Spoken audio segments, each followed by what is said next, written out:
kitab tauhid namanya Aqaidul Iman. Aqaid itu kalimat jamak, aqaid artinya simpulan-simpulan iman. Artinya itu. Jadi kitab ini Aqaid itu simpulan yang tertanam dalam hati, iman terletaknya di hati bukan di lisan.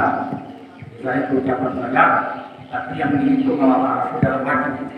Jadi kalau hati kita membenarkan itu dikatakan iman. Nah, itulah tentang kitab tauhid Aqaidul Iman. Aqaid itu simpul jamak ya, simpulan atau ikatan nanti aqadah itu ikatan atau simpulan iman yang tersimpul di dalam hati. Nah, jadi iman itu tempat di dalam hati. Jadi kalau mengucapkan syahadat itu cuma lisan saja, tapi hati yang membenarkan itu dikatakan iman. Jadi terletak dalam hati. Jadi kitab ini i'tiqad Ahlus Sunnah wal Jamaah. Jadi Ahlus Sunnah wal Jamaah itu nama aliran dalam ilmu tauhid. Karena aliran kan banyak, ada aliran Salaf, ada Mu'tazilah, ada Jabariyah, dan Ahlus Sunnah wal Jamaah. Nah, jadi kalau ilmu fikih itu mazhabnya mazhab Hanafi, Maliki, Syafi'i dan Hambali. Nah, kalau ilmu tauhid itu mazhab itu ada mazhab Salaf, Qadariyah, Mu'tazilah dan Jabariyah, kemudian Ahlus Sunnah wal Jamaah. Kalau ilmu tasawuf itu Abu Qasim Junaid al-Baghdadi, itu mazhab tasawuf ya. Ataupun Imam Abu Yazid al-Bustami atau Imam al-Ghazali, itu juga mazhab dalam ilmu tasawuf ya. Nah, tapi kita sini belajar tentang akidah Islam, yaitu i'tiqad Ahlus Sunnah wal Jamaah. Jadi Ahlus Sunnah wal Jamaah itu suatu aliran yang dipelopori oleh Imam Abu Hasan al-Asy'ari dengan Imam Maturidi. Ada dua orang. Nah, cuman ada perbedaan antara Imam Abu Hasan al-Asy'ari dan Imam Maturidi. Pertama, perbedaan tempat. Imam Abu al-Asy'ari itu tinggal di Irak, sedangkan Imam Maturidi tinggal di Samarkand ataupun Rusia. Dan keduanya perbedaan mazhab.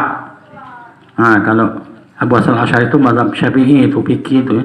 Sedangkan Imam Abu Hasan al-Maturidi ya, Imam Maturidi itu mazhab Hanafi ya. Nah, jadi ada perbedaan antara dua orang itu. Jadi kita pelajari Ahlus Sunnah wal Jamaah ya, yaitu aliran daripada Imam Abu Hasan al-Asy'ari. Kitab ini dikarang oleh Haji Abdul Qadir bin Ahmad al-Banjari. Beliau ini orang Banjar, tinggal di Bakau Besar ya. Nah, di Bakau Besar ya. Saudaranya ada di Sungai Duri, namanya Guru Dahlan ya. Beliau ini dulu menjadi mufti kerajaan Mempawah ya, pada zaman Panembahan Taufik Akamaddin.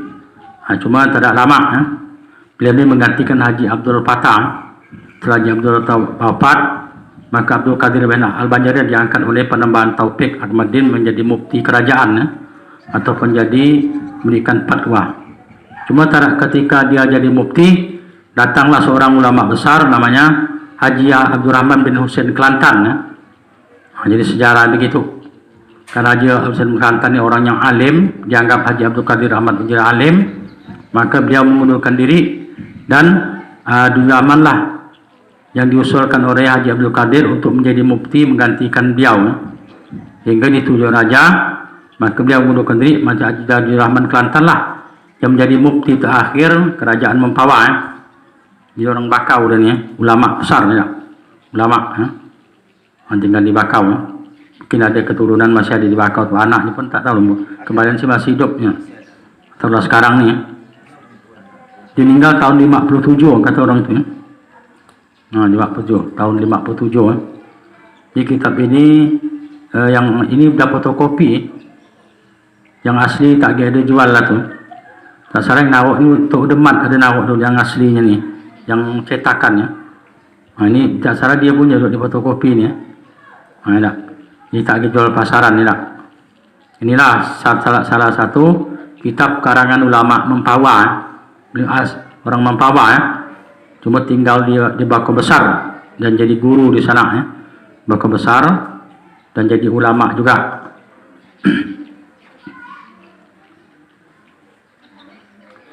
Itulah tentang sejarah beliau, sejarah singkat ya. Jadi kita bicarakan di sini ya, daripada pemikiran beliau ya, daripada pemikiran beliau yang dituangkan dalam kitabnya Aqaidul Iman. Di kitab ini mencarakan ilmu tentang keyakinan kepada Allah supaya keyakinan kita benar ya. Kalau keyakinan tidak benar, ibadah lain pun tidak benar ya. Kalau pergi zaman-zaman sekarang ya, zaman-zaman ini cobaan iman yang sangat tinggi, zaman Covid ya. Kata Covid, kata orang banyak berpindah keyakinan ya. Bukan keyakinan kepada Allah, tapi berkeyakinan kepada macam-macam ya. Keyakinan kepada rezeki ya. Keyakinan kepada obat ya. Dan keyakinan kepada yang manusia yang lainnya. Padahal kita harus yakin kepada Allah Subhanahu wa taala, ilmu tauhid namanya. Ya. Ini mukadimah Bismillahirrahmanirrahim ya. Dengan menyebut nama Allah yang Maha Kasih lagi Maha Penyayang ya. Ini kata pengarang kitab, kita mulai baca bismillah. Apa saja kita mulai suatu pekerjaan yang baik itu pakailah mengucap bismillah. Dengan menyebut nama Allah yang Maha Kasih lagi Maha Penyayang. Ini karena ada Nabi itu kullu amrin jibalin lalu bismillahirrahmanirrahim bahwa akta. Setiap pekerjaan yang punya cita-cita tidak mulai dengan bismillah, maka akan terputus, kurang berkah. Jadi kalau kita makan ya pakai bismillah. Kita turun rumah pakai bismillah.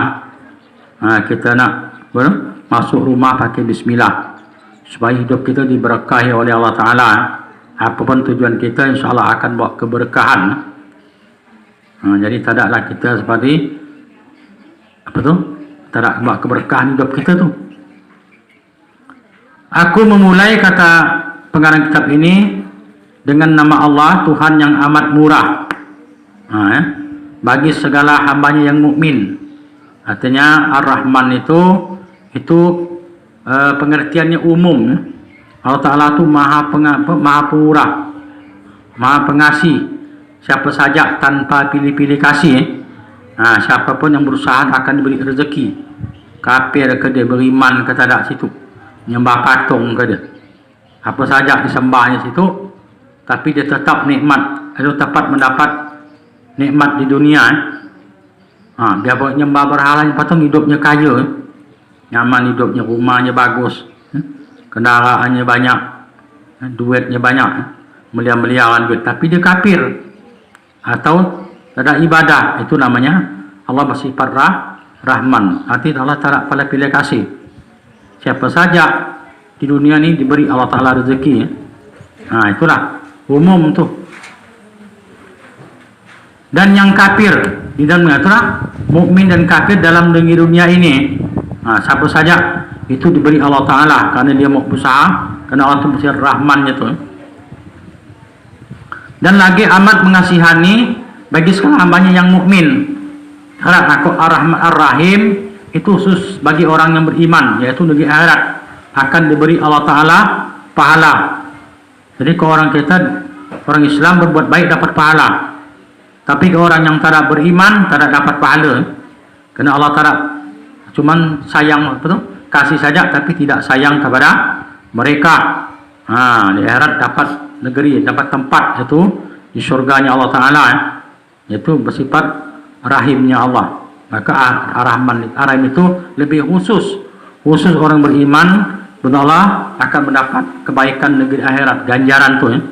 Sedangkan orang kafir setelah dia mati tidak akan dapat lagi, tidak dapat rahmat, tidak akan dapat